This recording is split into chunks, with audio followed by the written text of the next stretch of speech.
மது அருந்துவதால் பல நன்மைகளும் ஏற்படும், உங்களுக்கு தெரியுமா? மது நாட்டுக்கும் வீட்டுக்கும் கேடு என்பது பலர் சொல்லி கேட்டிருப்போம், அதை நிதர்சனமாகவும் பார்த்திருப்போம். தமிழ்நாட்டில் மதுவுக்கு தடை விதிக்க வேண்டும், தமிழக அரசு மது விற்பனையை கைவிட வேண்டும் என்று பல்வேறு தரப்பினரும் அரசியல் கட்சிகளும் கோரிக்கை விடுத்து வருகின்றனர். நம்முடைய சமூகத்தில் மது ஒரு கெட்டது செய்யும் ஒரு பானமாகவே சித்தரிக்கப்படுகிறது.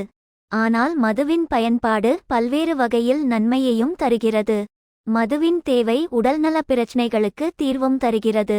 இது குறித்து விரிவான தகவல்களை தொடர்ந்து பார்க்கலாம். உயிரையும் காப்பாற்றும். நம்மில் பலருக்கும் மது உயிரை கெடுக்கும் என்பதை மட்டுமே அறிந்து வைத்திருக்கும்.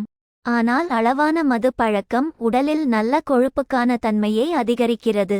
இதனால் இருதய ஆரோக்கியம் வலுப்பெறுகிறது. போதுமான வகையில் மதுவை அருந்துவது இருதயம் சார்ந்த பிரச்சனைகளை விரட்டிவிடுகிறது. இன்னும் பல உடல்நலன் சார்ந்த பிரச்சனைகளுக்கு அளவான மது பழக்கம் தீர்வாக உள்ளது. சளி தொந்தரவு இருக்காது. நிறைய பேர் சொல்லி கேட்டிருப்போம், சளி, வறட்டு, இருமல், நிறைந்த ஜலதோஷம் போன்ற பாதிப்பு இருக்கும் போது கொஞ்சம் மது குடித்தால் ஆசுவாசமாக இருக்கும் என்று கேள்விப்பட்டிருப்போம். சிவப்பு தேரலிலுள்ள மருந்து பண்புகள் ஜலதோஷத்துக்கு நல்ல தீர்வை அளிக்கக்கூடியதாக உள்ளது. மேலும் சிவப்பு தேரலை அருந்துவதன் மூலம் மூக்கு அடைப்பு, தொண்டைப்புண், இருமல் போன்ற தொந்தரவுகளுக்கு நிவர்த்தி அளிக்கிறது.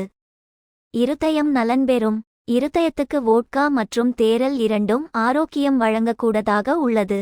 ஒருவேளை இருதயத்துக்குள் ஏதேனும் அழற்சி பிரச்சனை ஏற்பட்டால் அதை எதிர்த்து போரிட தேரலின் பயன்பாடு இன்றியமையாததாக உள்ளது. மேலும் வோட்கா மற்றும் தேரலை அளவுடன் குடிப்பதால் இரத்த குழாய்களில் ஏற்படும் அடைப்பு தடுக்கப்படுகிறது. தாம்பத்தியம் வலுப்பெறும். போதுமான அளவு மது பழக்கம் கொண்ட ஆண்கள் தாம்பத்திய உறவில் நீடித்த சுகம் காண்பதாக ஆய்வுகள் மூலம் தெரியவந்துள்ளது. ஆரோக்கியமான தாம்பத்திய உறவுக்கு மிதமான குடிப்பழக்கம் உதவும்.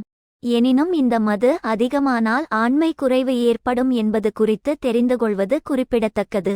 இது தொடர்பான ஆய்வு ஆண்களை மையப்படுத்தி எடுக்கப்பட்டதால் இந்த முடிவு வெளியாகியுள்ளது. மது பழக்கம் கொண்ட பெண்கள் தாம்பத்தியத்தில் ஆர்வம் கொண்டிருப்பது குறித்து எந்த ஆய்வுமில்லை. நன்றி, வணக்கம்.